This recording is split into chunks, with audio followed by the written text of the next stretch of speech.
દહેગામમાં લીહોડા અને પન્નાના મુવાડા ગામમાં થયેલા ઝેરી દારૂના મોત મામલે વીટીવીની ટીમ જે બુટલેગર છે જેનાજી ઝાલા તેના નિવાસસ્થાને પહોંચી છે।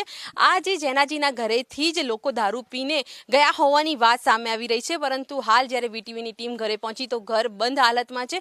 પોલીસે પણ તે મામલે તેની ધરપકડ કરી હોવાની પણ વાત સામે આવી રહી છે। 4 જેટલા ગુના નોંધ્યા હોવાનું સામે આવ્યું છે। તો જે પ્રકારે લીહોડા ગામમાં અને જે મુવાડા ગામની અંદર જે મોતના જે સમાચાર હતા અને તેની બાદ તપાસ બાદ આ જોઈ શકે છે કે દ્રશ્યો જે છે દેશી દારૂની કોથળીઓ જે અત્યારે પણ જોવા મળી રહી છે ને એક સ્ટેન્ડ તૈયાર કર્યું હોવાના દ્રશ્યો પણ છે। આ જોઈ શકાય છે કે દારૂની કોથળી અત્યારે વીટીવીના કેમેરામાં કેદ થઈ છે। આ બુટલેગરનું નિવાસ સ્થાન છે જે બંધ કરીને હાલ પોતે જે પરિવાર જતો રહ્યો હોવાનું સામે આવ્યું છે। છેલ્લા ઘણા સમયથી ત્યાં દારૂ વેચાતો હોવાનું ગામના લોકોનું કહેવું છે અને જે ઘટના બની છે જે 9 લોકોને જે ઝેરી દારૂની અસર થઈ છે જેમાં 2 વ્યક્તિઓના મોત થયા છે। વિક્રમસિંહ ઝાલા અને કાનજી ઝાલાના મોત બાદ પરિવારમાં માતમ છે, પરંતુ બુટલેગરને લઈને અનેક સવાલ ઉઠી રહ્યા છે। સરપંચ પણ અનેક આક્ષેપો કરી રહ્યા છે કે અનેક રજૂઆત બાદ બી પોલીસ બુટલેગરને પકડવામાં નિષ્ક્રિય રહી છે। હાલ હું આ દ્રશ્યો બતાડીશ।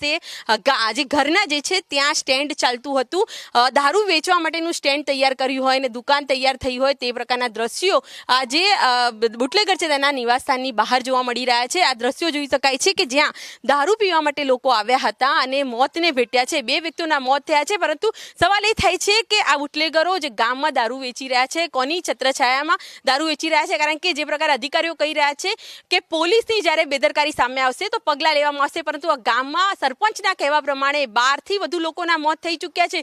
તો સવાલ એ થાય છે કે બુટલેગર કેવી રીતના દારૂ લાવતો હતો ને અહીંયા વેચાણ કરતો હતો। હાલ તો ગામની અંદર માતમ છવાયો છે, શોકનું વાતાવરણ છે કે કારણ કે 2 વ્યક્તિઓના મોત છે અને હાલ આ સમગ્ર મામલે પોલીસે ગુનો દાખલ કરીને જે બુટલેગરો છે તેમની વિરુદ્ધ પણ કાર્યવાહી હાથ ધરી છે। કેમેરામેન પ્રવીણ વાઘેલા સાથે અનિતા પટણી, વીટીવી ન્યૂઝ, દહેગામ।